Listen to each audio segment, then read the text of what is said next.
Welcome to the Life Support Podcast with your hosts, Michele VanDusen and June Colson. A couple of clean comedians here to support each other and others through comedy's wacky and winding roads. They'll talk about highs and lows and some traumatizing shows. So get ready, get set, let's go! Welcome to the Life Support Podcast. Wait, was that real? Was that live? Welcome to the Life Support Podcast, brought to you by the Hot Breath Comedy Network.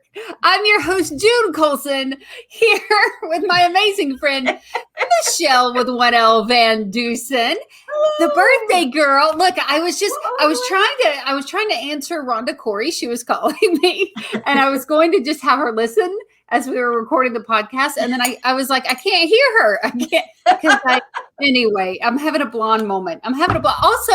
Also, like that just caught me off guard. I feel like it's been forever since we recorded a podcast. I forgot what I was doing, Michele. Oh my goodness, look at you. Happy birthday. Thank you. Woo. Michele, how old are you? Well, as you can see from the sign, it says 50 plus. Well, okay, so it's a podcast, not unless they watch it on YouTube, then they can't see it. So her banner says 50 plus, and I just said she's 50. She's 50 years old. Do you remember that character on Saturday Night Live that would do the 50? I'm 50. I can kick and stretch and kick. Oh my gosh. It's no, clearly she was also Mary Catherine Gallagher. I can't think of whoever's listening to the whoever's listening to the podcast right now is yelling Molly Shannon. Thank you, Michele. Yes. Thank you. Oh my gosh. Can we talk about what a good friend I am? What a wonderful friend I am.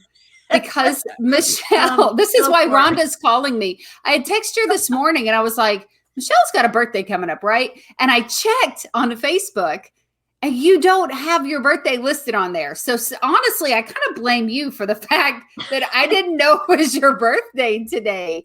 But it is. Well, yours is in June. So yeah, see, that's unfair. That's unfair because people are like, I always remember your birthday. Well, I mean, if there was a month of Michele, I would remember that you were born in Michele. I didn't realize that your birthday was in June. I mean, you can't. Yeah, that's true. No, Michele really. Actually, yeah, you just got me off the hook because you didn't know my birthday was in June, and you've had to ask me a few times when my birthday is. So just for the record, anybody who wants to get ahead of the game, my birthday is June 7th, and I'll be 40 plus. So there's that. Ooh. Yeah. Fancy. Actually, I did put a post on our podcast. Have you? Yeah. Wait, what? I said I missed doing our podcast. Have you? Yes, I have. Because I like closing the door and then the rest of the household knows they can't come in, they can't knock, they can't disturb me. Except the neighbor kids, they don't understand that when my door is closed because what they do is they just keep ringing the bell and knocking, and the doorbell's right by my office door. So we might hear that. For our listeners, they don't notice that we haven't recorded because, we record in advance and we have a kind of a stockpile to put out there or whatever. But this is the longest kind of break in between recording that we've had, to the point where I was just completely like off in Junebug land and not paying attention to what was happening as we got started. But we've had a good time doing the podcast. Michele not long ago pulled up kind of the statistics and stuff, and we saw that we have some international listeners, and that's pretty exciting. And I'm just, whoever's listening, it just blesses my heart that somebody cares enough to spend that time with us, and one people who are in Canada. Yeah, that one person in Canada who's been listening. Makes us an international show right there. Boom. And I want to say hey to Dave Ebert. What about you? Wouldn't you want to say hey, Dave Ebert? Tell him. Say hi, Dave. Hi, Dave. You, Michele, say hi, Dave. Hi, Dave. Because don't you think Dave is one of the most supportive people? Oh, yes, absolutely. Dave is amazing. And I think he single-handedly is taking credit for how much our podcast has now been listened to in America. Yes. Well, that's why I'm saying, hey, Dave, keep him working for us for free. Why not? right? Yeah. And we also have some listeners in India, and also what's that? Bangladesh. You always forget Thank you. Bangladesh. I Yeah. didn't forget it. I just can't say it. Well, I know that Michelle, I know that you are more than willing to accept late birthday gifts. So, Oh yeah. so any of our listeners who are like, "Oh man, Junebug, I missed her birthday too." Don't worry about it. There's time. She'll accept gifts all year long, really, right? That is correct. I mean, I haven't been working, so I'll take anything on Venmo, Cash App. No. So do you have any birthday traditions? Do you have anything that like you've always done for your birthday? Or okay, here's the question. Are you a birthday girl?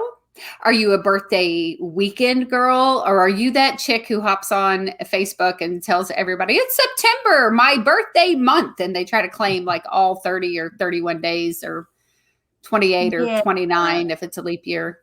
Yeah, no. It doesn't matter to me if it's a leap year because I'm in September. No, I can't claim anything. The only tradition that I have really is because it started from my parents. And so in your birthday card, they will give you $1 for how old you are. Oh, nice. Kind of.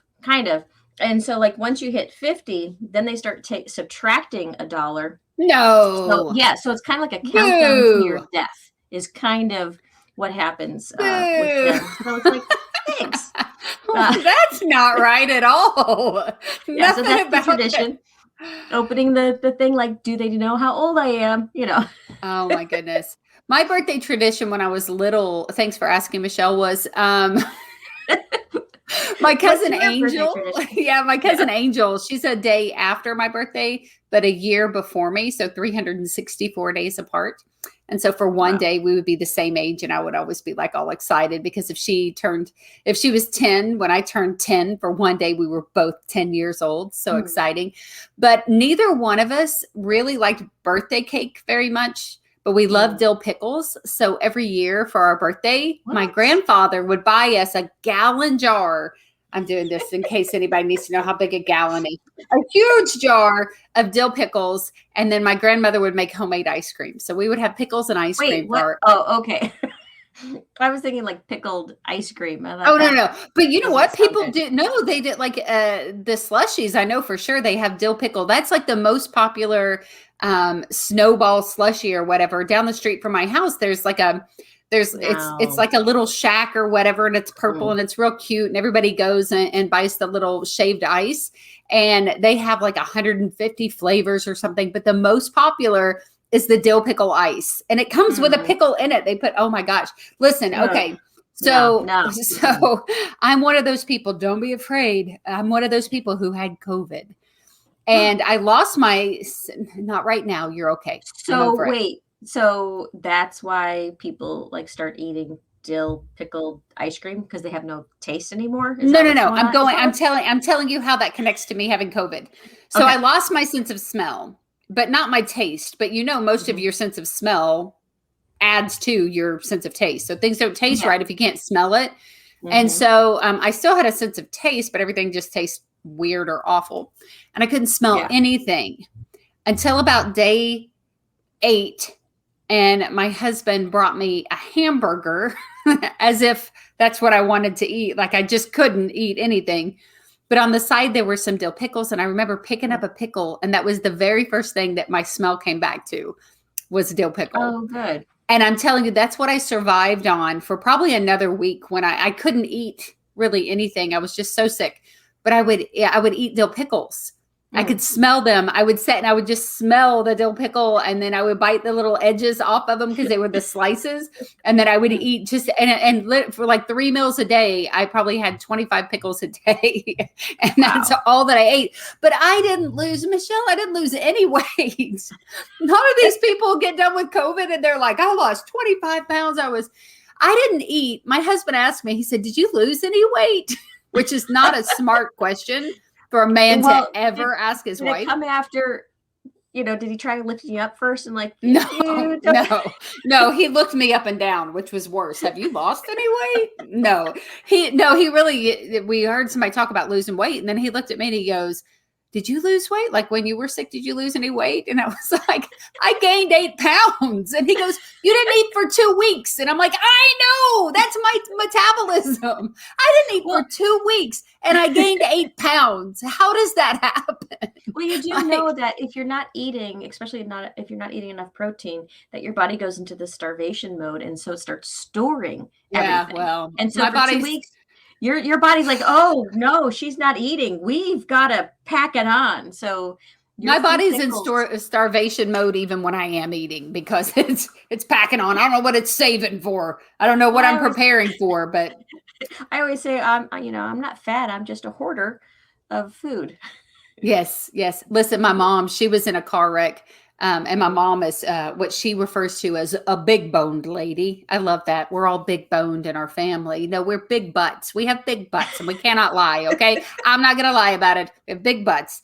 And so she was in a car wreck and she's like, Sissy, I remember my doctor telling me if you'd have been a skinny woman, that wreck would have killed you. Now, this was before airbags. So apparently the Vaughn women, we had our own airbags. And I'm like, really? So I'm like eating my pickles and ice cream going, well, we're going to live forever, Mom, because apparently big boned women can't be killed in car wrecks. We just, I don't know. It's crazy. It's crazy. Okay, wait, you know what? I just remembered I do have one tradition for my birthday. I totally forgot about this. For the last 21 years, around my birthday week, around that time frame, that's always the last week of the month, Rhema Bible Church has a women's event called Kindle the Flame. And so I've been going to that every year. So that's what you just went to with your mother-in-law that you were sending me. Yes, last week. Oh, that's so cool. Yeah. That is so cool. Really, really good. I mean, every year it's fantastic. It's better every year. So, and I think I've only missed 2 since they started. And the very first year that they started was 3 weeks after 9/11 is when they started. And the big question was, are you going to cancel? And Lynette Hagen's like, no. And in fact, they had more people from New York there that year than they've had the last 21 years. Oh, wow. Yeah, which you would think that they wouldn't want to travel then. But they did, man. They said, let's go. Let's go. Yep. Well, that's cool. That's a good birthday tradition to have. That's really cool. Yep. So I hate to switch the subject, especially to such a negative thing, but what better thing to talk about on your birthday than death, Michele? Well, I mean, that's my birthday card for my parents. It's a countdown to death. So yes, I get it. Yeah. Well, I wanted to talk a little bit about this today, just because it's kind of what we've been going through. I was just joking about my sense of smell and pickles and stuff, but I did get sick with COVID, and I was, there were a lot of comedians over the summer that got very sick with COVID. And actually in the Christian comedy community and the clean comedy community, just the comedy community. Within a few, in the comedy community itself, within just a few weeks, a short period of time, there were 3 comedians that you and I have known, friends with, one particular comedian that I've been friends with for the last several years, and have been in a writing group with this comedian. And 2 of them actually passed on the same day, which, ironically, speaking of birthdays, that day was my mother's birthday. And the one that was my closer friend had passed on that day. And so, after being sick, and then while I was sick, getting message after message of this person's sick and that person's sick, and then me coming out of it on the other side and being better and ready to, kind of get back into life. It was a hang up. I had a little bit of a hang up about it because there was so much death over the summer in my personal, comedy group. And then even on top of that, right now we have a friend has nothing to do with COVID, but, is fighting for his life. And this is someone who's been a mentor of mine and a friend of mine almost since the first time I ever went on stage, and sometimes things aren't funny, things just don't feel funny. And when I came out on the other side of my sickness, I had a hard time going, okay, I'm going to write comedy again. I'm going to start writing comedy and trying to get back on stage. And I think that as comedians, people have an illusion that life is always funny, that comedians don't deal with depression, that comedians are happy people all the time, and they're just spreading their happy on stage. And it's not true. It's not true. Like any other profession in the world, there are real life things happening. There are really sad things happening. And just recently, and even earlier on in our podcast, we talked about a friend of ours, PJ Keene, who helped on the artwork for our podcast, was one of our first fans, and such a fan. Man, it's hard. It's hard when things get heavy and get sad. And I know that you've been through the loss of your mom, within the last few years. And but she's always with me. See. So. Okay, so for those who are listening to the podcast and not watching, Michelle, hold her up again. Lift up your mother. This is her mother in a little bag, and she takes her. What's that say inside there? Like, do not consume? No, it doesn't. Is that one of those freshness packets that's inside your mother's ashes? No. Like in my beef jerky in my cabinet, Michelle. What have you got? You've got to explain. No, that is bad. I wonder if I should put a little one of those packets. No, what they have on there is so if you get a family member that's cremated, and the crematorian, whatever, the guy that does it all, he asks you, does anybody want like a packet? Like some ashes to take. And so we separated my mom. We handed her out to all the grandkids. What part do you think you got? I got the heart. You think so? I got the heart. Oh, okay. Yeah, definitely. Yeah. But on here, it gives you the, it's a little dusty right now. It gives you the. You just sprinkled your mother on your desk. Now there's a piece of your mom on your desk. Michelle. I did. Oh, dust mites. Michelle, there's dust mites in there. I guess I can't explain to your mother. No, listen. So it gives her name, her birth, her death, and then where it was that she was cremated, and the disc number and a phone number. I don't know what the disc number is. I don't know what that means at all. Maybe it's just their record keeping. So yeah, I took her around the country with me. So summer. It has her name and a phone number, which could be confusing. Yeah. Let's call this number. Yeah. Michelle, I'm so sorry. It's your birthday, and I'm making jokes about dust mites coming after your mother. And I put her at a mom mug. She's in a mom mug. Okay, so everyone. Back to the conversation. So, everyone deals with death differently. And comedians have death in their lives. And we deal with it in our own weird and humorous way. Someone else would probably be completely offended that I made a joke about dust mites. But another comedian thinks that's hilarious. Also, write that down. That could be a super funny. That could be a bit. Okay. All right, wait. Before I get to this question, I got to tell you this story because this is there a question? I have a question for you. I do. Okay. So, so my mom is a sibling, right, of like 5 family members, I guess, and so they all died chronologically. You don't have them in bags, do you? No. Okay, good. I don't. That's a lot to keep up with. Okay, keep going. So, I'm sorry. I just started. Never mind. I'll tell you off screen or off air. So her one sister was very, very sick, and she lived in Arizona. And so my mom went down and visited her and things like that. So when she flew back home, like 3 days later, or whatever, her sister died. And so the rest of the siblings were all going down there, the ones that were alive. And my mom's like, I'm not going. I just saw her. So she didn't go.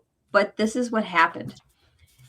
They gather Aunt Marion, and so it's my Aunt Kitty, my cousin Kate, Aunt Marion and I think there was a couple of grandkids or something there too. And they go to some particular mountain somewhere that, Aunt Marion loved, either Arizona or New Mexico, wherever it was.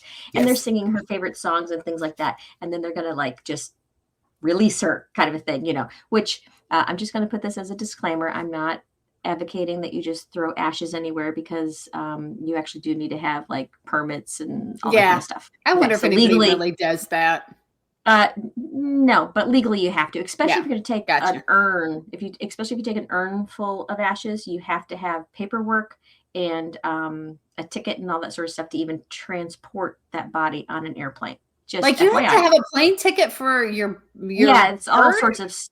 I believe so, but you have to have there's special permissions you have to have to transport a body. So you're smuggling a body in when you fly with your mother. I just have a part of a body. I don't have a whole body, so we're fine. Okay. Anyway, and I'm not flying anywhere. So they go to release the ashes, and the same moment, because they're on this mountain and they did all these songs and her favorite poems or whatever, and they go to release it, and the wind changes, and they all got choked up.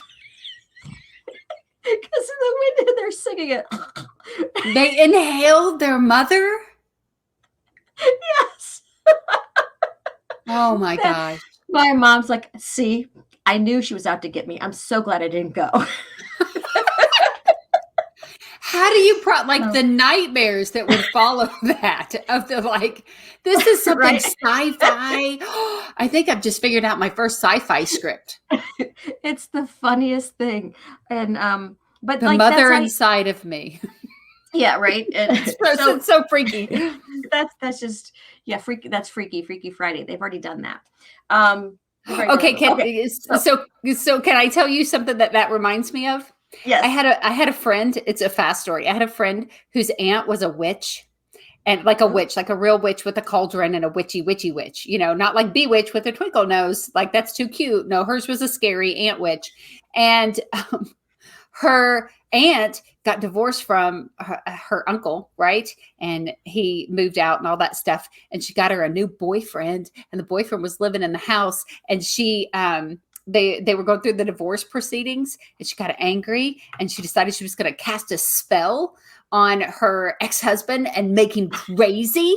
But then she said the wind changed directions and it blew back on her boyfriend and it made him crazy. I feel like there's only one real crazy in this scenario. I don't know. The boyfriend probably casting the spells. I don't know. But anyway. Okay. So did you have a question? I did. I have a very important question, because you were talking about, as comedians, how can we take tragedy and make it into something that we can make light of and have fun with and change from that direction, from complete sadness, and especially since all of us, you and I, we had so much tragedy happen, and it wasn't just like something that happened as a childhood and then as an adult, and that no, this was like, boom. First PJ, and then a few weeks later, 2 more, and then another one, and then a few days after that, I had one here in Tulsa. So it was like it just kept, piling on. Death just kept piling on.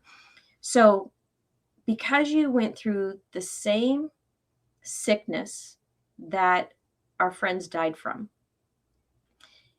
did you end up having, or do you have like survivor's remorse? And how did you get through that? Because if you're going to be going back on stage and you have to, step into the spotlight again, right, to bring laughter and joy and comedy to audiences, have you gotten through that? I have. I think that if this was someone who, 2 of the comedians were friends of mine, one I was closer to than the others. I think that, I probably would have struggled more if I thought I had COVID and I gave it to them, and you know what I mean? Like those kind of things. But it was just a scenario where they got sick, I got sick. We were all sick around the same time. And I just struggled with the sadness of all these people who were losing husbands and fathers and friends and those kind of things. And it just weighed really heavy on me. Like for a little bit, it was like, I can't really even think about funny stuff right now. But I'm also weird about death too. Like I typically don't cry at a funeral. Like I'm not that, and I've talked about it before. For a long time, I was somebody who didn't cry at all because it was a defense mechanism. It was, growing up in rough neighborhoods, you had to be tough, getting picked on a lot when I was little. If you cried, it just made you a bigger target. So you learned to like choke that down. And then I had a mom who was, her mom was bipolar and abusive and really aggressive. And so if we cried at home, that made us more of a target for our mom. So I really it took me a long time to even be a person that cried about stuff, and literally it was the Bible verse, Jesus wept, the shortest verse in the Bible. That's one of, there's two like that. Well, that verse in itself is two words that I was like, oh, dang. Like I was trying to be tough for a long time by not crying. And then I realized like the toughest person in the universe not only cried, but they wept. Right. Yeah. But I still am not somebody who, I'll cry about weird stuff, and I do cry now. I like hearing that verse and having the reality of like, okay, if he wept, I could weep too. But I still don't like, I process things different. Like my aunt passed away and it was 2 years later and I went and I started to make a cheese ball and she's the one who taught me to make the cheese ball.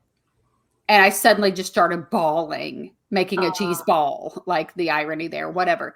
But I don't necessarily have survivor's guilt. Oh, that's good. But I do have this like sense of, just I've always appreciated life. I appreciate every day that God gives me, and I try to have a good time and joy and laughter. And even like at the one funeral, I was there with 4 other comedians, right? And myself and another comedian were sitting and talking as we were waiting in line to give our condolences. And like, we were finding things to laugh about in the lobby of the church. We were finding things to laugh about the scenario. We were laughing about death and those kind of things. And the thing was that that our friend Jason, who had passed away, my other friend said, he would think this is hilarious. And I'm like, he'd be giving us taglines to what we're saying right now, because comedians are different. We talked about when PJ passed away, there was a Zoom in the group where everybody just got together and they cried, they wept, and then they laughed and they joked about things that he would have found funny. It is a release. It is and I'm somebody, that's how I deal with things, very awkwardly. I'm making jokes. Like my youngest son, Michele, he's already planned my funeral. And we talked about how funny it would be if instead of my casket being horizontal, if it was vertical and I was just like in some kind of like kung fu pose or something, standing in my casket. Well, have your hands down lower so we can still see your face. You don't want to. Yeah, I don't know. Maybe not. Oh, he was picking the playlist, the music we're gonna play. His older brother Ty, my oldest son, he is one of those guys he is afraid of clowns. And Trey's like, I'm going to hire a clown and just have him standing by your casket with his arms crossed so that Ty can't get close to you, but I can. And I'm like, but these are the things that we joke about and we laugh about. But realistically, I think that's who I want to be with whenever I'm having a hard time. I want to be with the people who are going to let me grieve the way a comedian grieves, who's going to look around the room and like, even though I know I'm telling you, my little brother is so funny. He's one of the funniest people on the planet. Anybody who knows our family, if they said, guess which person turned out to be a comedian, they wouldn't say me. They would say Dewey. They would say Dewey 100 times. He's the funniest person at a funeral that you'll ever meet. Like, I cry at the funeral, but not because of the dead, because he's making me laugh so hard. I'm like, shut up. Right. So why is it that when we're at a funeral and why we always feel like we have to stifle our laugh, Yeah.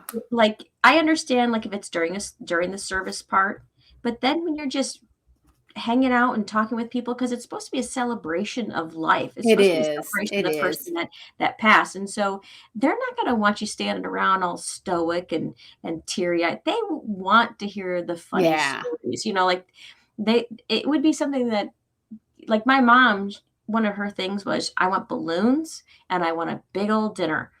And we're like, okay. So that's what we had. And then the world shut down from COVID. Like, what I'm saying is my mom died and then the the world world shut shut down. down. That was it. That was it. Yeah. She didn't say anything about she wanted a coffee mug and she wanted to be in a bag of beef jerky and have her ashes carried away by dust mites. She didn't mention any of that in her. No, not in this. And so I do have a whole routine about, well, I have a bit, I should say. It's not a whole routine. I do have a routine about what we talked about with my parents and me. Because my mom was always planning her funeral for the longest time. She's always been planning it. She's like, when I die, I wanted to have a big party. I want to give away party favors, and I want I want people to be happy. And so my dad, he's like, well, we could get rid of your teapot collection, like we could give those away as party favors. And then she's like, oh, and my ashes, and so you could just, I'm like, you could put in like a little bag of my ashes in everybody's teapot. Yeah. And then I said, wait, hold up. If you do that, you're going to have to put a little tag on there with some instructions, like this cup of Joe, because her name's Joanne, but she was a tea drinker. Oh, get out. Yeah. This cup of Joe is good with, biscuits and cookies. Don't serve with scones. Those made her gag. Like, just try to, Yeah. So yeah. That's a parting gift for sure. Yeah. So I have her on tape telling me these things as we're talking about, she wants balloons. I have her on tape on all this, and just audio. Well, she didn't end up in a teacup, but she ended up in a coffee cup that says mom. So close enough, Yeah. close. Well, I do have her teapots. They're behind the curtain. Oh, what's behind the curtain, Michelle? Well, I think bottom line is that it's okay to grieve in whatever way that you need to grieve. And as comedians, realistically, it's okay to not feel funny for a while. It's okay to have a moment. And I'm back to writing and finding humor and things and that kind of stuff. And but I think that we have to allow ourselves time and know that even if the world doesn't get it, other comedians do. We get that life is not always funny. But if you are going to go through, a situation, it's a good thing to have a comedian with you. It makes it a little bit, it makes it a little bit easier to handle. It does. And sometimes, people don't have to say anything. Sometimes they just have to look at you. Yeah. And it's sometimes just the presence of having another person with you, because like, as a comedian, we just want to talk and talk just to relieve the tension. Yes. Yeah. Because that's what humor is for, is to relieve the tension in a tense situation. And that's really where, grief and sadness comes in. It's tense, it's dark. And so we just want to just relieve it right away. But I also know that comedians are truly some of the most intelligent people that I know. Mm-hmm. And so if they're a good comic, they can read the room and they can hold their tongue and just wait till it is appropriate to break that tension. Yeah. And sometimes it is just like a little, yes. It's great to have that person that you don't have to say anything, where you can just look over and they're thinking what you're thinking. And later on we can laugh about this. But right now, let's be quiet because Granny's not going to appreciate us cutting up at Grandpa's funeral. So, oh my goodness. Well, Michelle, one more time, happy birthday to you. I'm excited to be recording this podcast with you today on your birthday. And just a reminder to everyone, you can send her late birthday gifts. She takes belated birthday gifts anytime. She'll take a gift on my birthday. She don't care. All right, listen, you can follow us on Laugh Support at Laugh Support Podcast. You can get you can watch our podcast on YouTube. If you're listening to this on, a podcast listening platform only, you can also see what's going on. You can see Michelle's mug and her ashes and her 50 plus sign behind her. And, and brand new to us, we are now on Roku TV on the Creative Motion Network. So you can go back and watch all of our episodes on the Creative Motion Network. It says new additions category. Yep. For now, eventually we'll be out of that category because Right, we but won't be new additions. it'll still be in the talk and information section is And where talk and you'll find it. information Yep. section. Yep. All So right. check Well, us out, that's YouTube, and then all those places. What is it? Is it Apple? Where else do yeah, you get yeah, Apple and Spotify and all of that stuff. If they're Amazon? listening to us, they found us somewhere. But we just want to let them know they can see us too if they want to check us out on Roku or if they want to see us on YouTube. All right. Well, Michele VanDusen, do you want me to sing happy birthday to you? Joy is essential. So do you want me to sing? Okay, she's ignoring me. Do. That's going to be a no. No, I'm not doing it. No, never mind. I want to hear it. I'm not doing Ready? it. Go ahead. No. Go ahead. You brought. Okay, here we go. Happy birthday to you. Cha cha cha. Happy birthday